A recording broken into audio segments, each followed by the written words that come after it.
I'm going to teach you a really fun phrase to say, and that's nitah.kalag.ga, which means mighty man. First, we're going to start with nitah, which means man.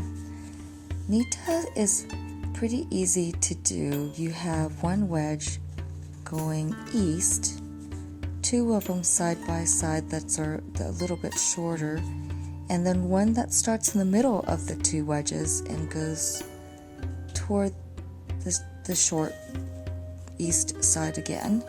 And then we'll have one that kind of veers off to the right hand corner. We finish it off with one long wedge, and there we have nitah, which means male or man. It could also be used as a human and animal, man or ram, but in this case, in the context we're going to use it as, it's going to mean man.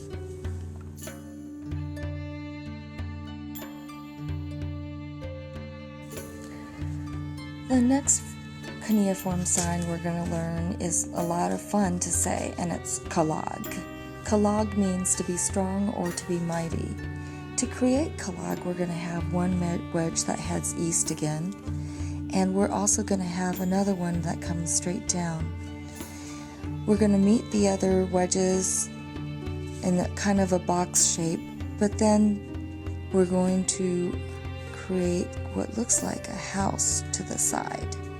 And in the house, we're going to have one wedge that comes and divides it. And that is kalag, which means mighty.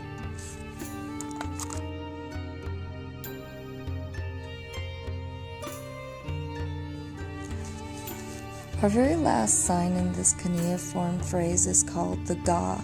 Ga, all you have to know about this is that it is built into kalag as an adjective.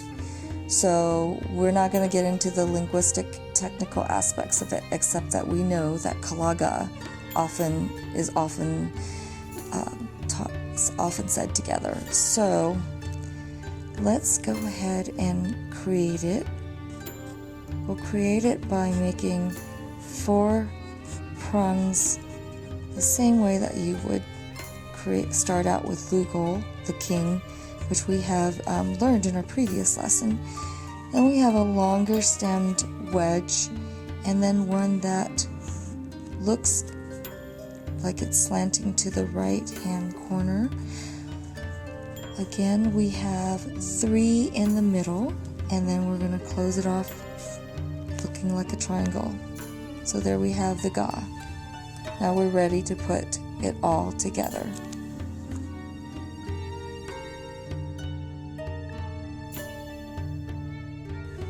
Now we're ready to put the phrase together, nitah.kalag.ga.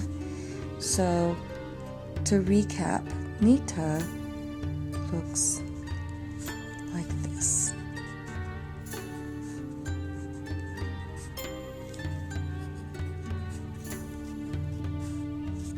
And then we have kalag.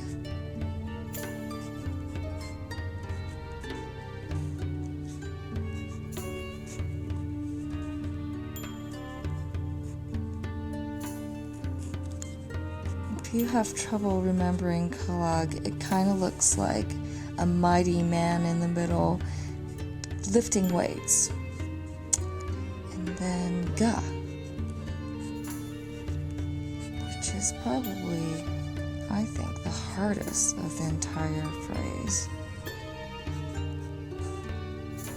It does resemble the Lugal king script, except everything is merged closer together. So there we have nitah.kalag.ga, which means mighty man in Sumerian.